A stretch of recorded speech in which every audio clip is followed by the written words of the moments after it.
안녕, 피타고라스 선생이야. 오늘도 돈의 흐름을 읽는 공식 하나 알려줄게. 중동에서 전쟁이 또 터졌어. 이란이랑 이스라엘이 보복 공격까지 주고받으면서 유가가 100달러를 뚫을 수 있다는 얘기까지 나오고 있거든. 근데 진짜 중요한 건 이거야. 이런 위기 속에서 돈이 어디로 몰리는지 그 흐름을 읽어야 해. 지금 시장에서 실제로 거래 대금이 폭발하고 있는 테마가 3개 있어. 에너지, AI 우주항공, 그리고 헬스케어야. 이런 흐름 우리 교실에서는 실시간으로 잡아내고 있거든. 자세한 건 나중에 알려줄게. 오늘은 이 3개 테마에서 거래 대금이 왜 몰리는지, 어떤 종목이 대장주인지, 그리고 실적이 진짜 뒷받침되는지까지 전부 알려줄 거야. 특히 각 테마에서 진짜 돈 되는 종목과 함정 종목을 구분하는 방법, 이건 영상 끝에서 정리해 줄 테니까 끝까지 봐. 자, 그러면 지금부터 수업 시작하자.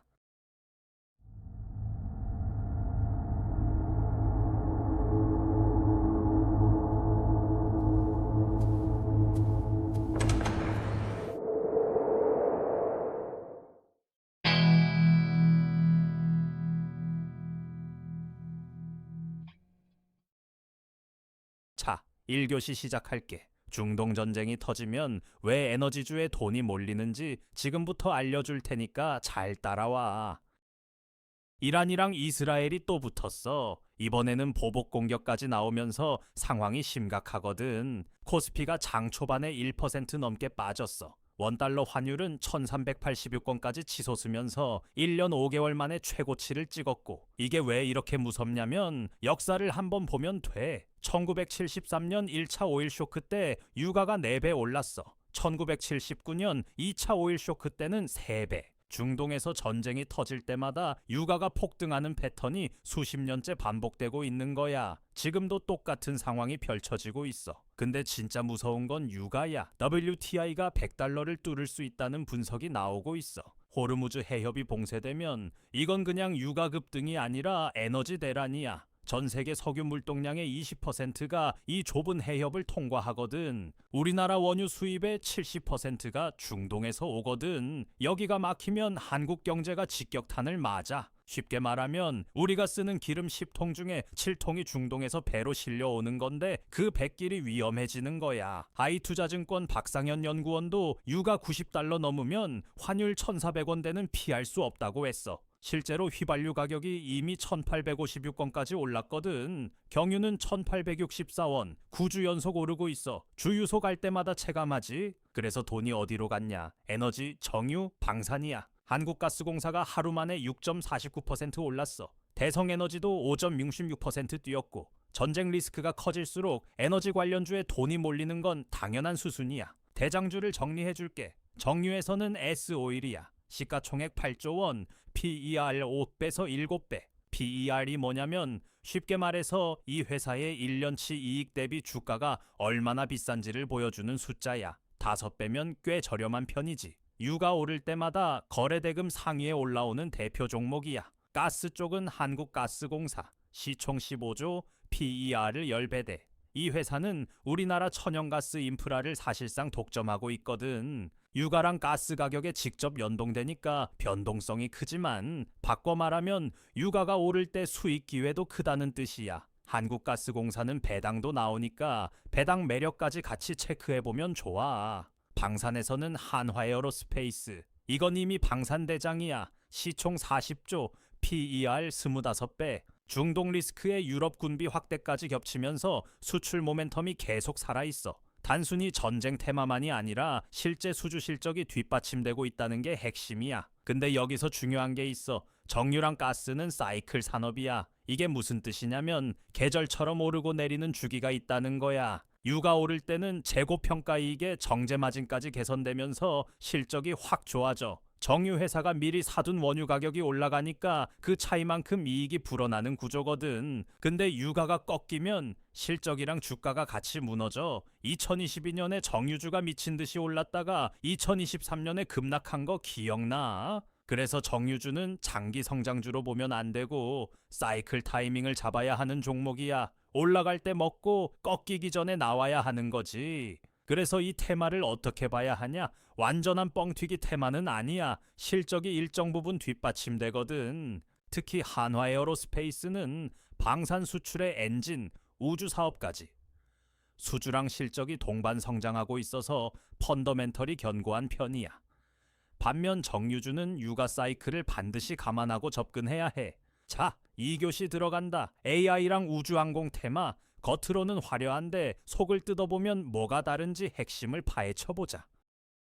최근 삼성전자랑 엔비디아가 AI 랜이라는 걸로 손을 잡았어. 이게 뭐냐면 AI 기술을 5G 통신 네트워크에 접목하는 거야. 지금 기지국이 전파를 쏘잖아. 거기에 AI를 붙여서 더 효율적으로 돌리겠다는 거지. 이 뉴스 하나로 통신 장비주가 상한가를 찍었거든. 왜 이게 중요하냐면 통신 인프라에 AI가 들어가면 통신 장비를 전면 교체하거나 업그레이드 해야 하거든. 그 말은 통신 장비 만드는 회사들한테 엄청난 수주가 생긴다는 뜻이야. 삼성전자랑 엔비디아가 동시에 투자하는 분야니까 시장이 과하게 반응한 게 아니라 나름 근거가 있는 거지. 대한광통신, 솔리드 이 두 종목이 AI 통신 장비 대장주로 떠올랐어. 즉제 AI 네트워크 기대감까지 합쳐지면서 상한가를 반복하고 있거든. 거래량이 평소의 5배까지 뛰었어. 이 정도 거래량이면 기관이랑 외국인도 들어왔다는 뜻이야. 그리고 우주항공 쪽 스페이스X가 나스닥 100 쪽이 편입을 추진하면서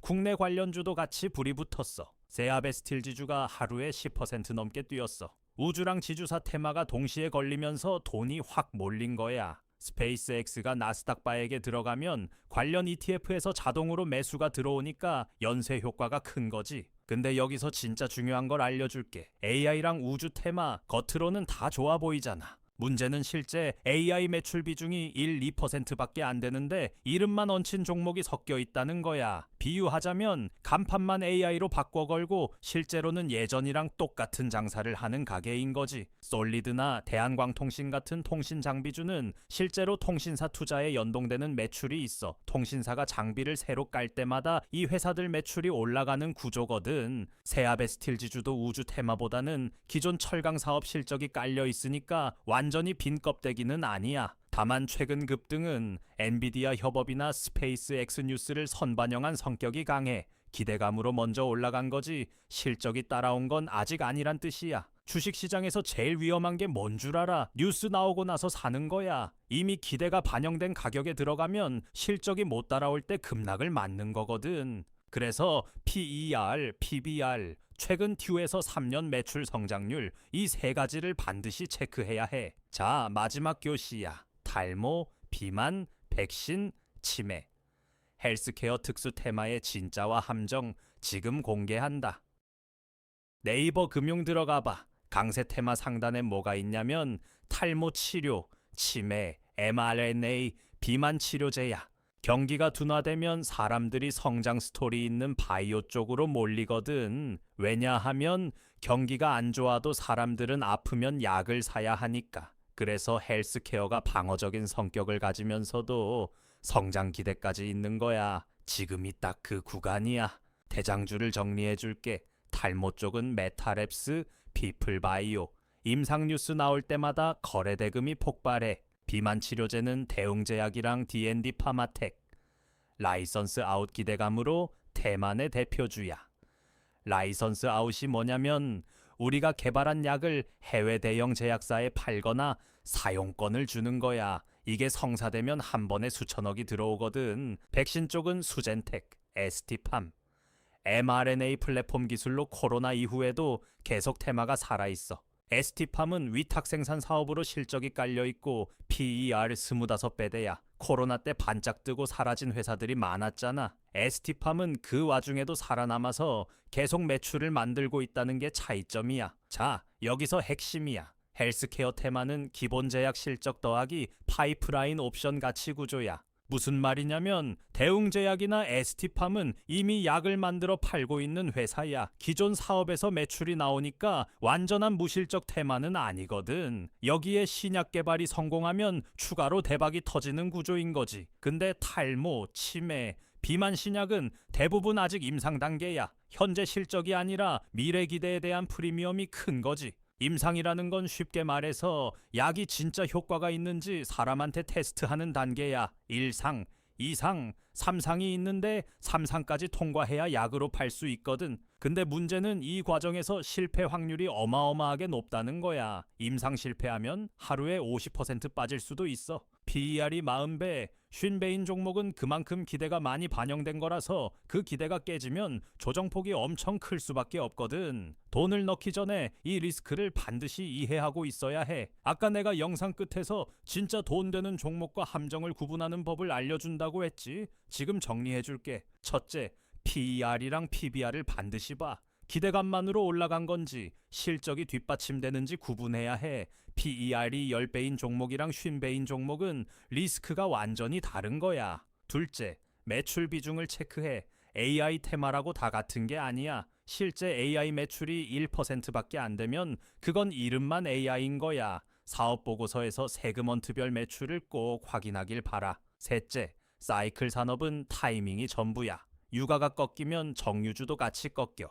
그리고 임상 단계 바이오는 전체 투자금의 5에서 10% 이내로 비중 조절이 필수야. 한 종목에 몰빵하면 임상 실패 한 방에 끝나거든. 자, 그러면 이런 흐름 속에서 우리 교실 학생들은 어떻게 접근했는지 알려줄게. 에너지 테마가 움직이기 시작할 때 우리는 실시간으로 진입 타이밍을 공유했어. 중동 리스크가 터졌을 때 이미 에너지 관련주를 선제적으로 분석해놨거든. AI 통신주가 상한가 치기 전에 매수 포인트를 잡았고 헬스케어 쪽은 리스크 경고를 먼저 띄워서 손실을 방어했거든. 이게 우연이 아니야. 시장은 하루 이틀 사이에 완전히 뒤집히거든. 어제까지 급등하던 종목이 오늘 급락하고 오늘 안 움직이던 종목이 내일 상한가를 칠 수 있어. 이런 상황에서 혼자 뉴스 찾고 분석하면 이미 늦어. 실시간으로 정보를 받고 바로 대응한 학생들이 수익을 냈어. 그게 이 교실의 핵심이야. 물론 분산 투자, 리스크 관리, 이건 기본 중에 기본이야. 아무리 좋은 정보가 있어도 한 종목에 올인하면 안 돼. 최소 3개에서 5개 종목에 나눠서 들어가고 손절 라인도 반드시 잡아놓는 거야. 다들은 이번 에너지, AI, 헬스케어 테마 중에 어디에 관심 있어? 댓글로 알려줘. 다들 시각이 궁금하거든. 그리고 이런 실시간 분석 매일 받고 싶으면 우리 교실에 들어와. 선착순이고 무료야. 부담 없이 와. 들어오는 방법은 내 조수가 알려줄 거야. 잘 보고 들어와.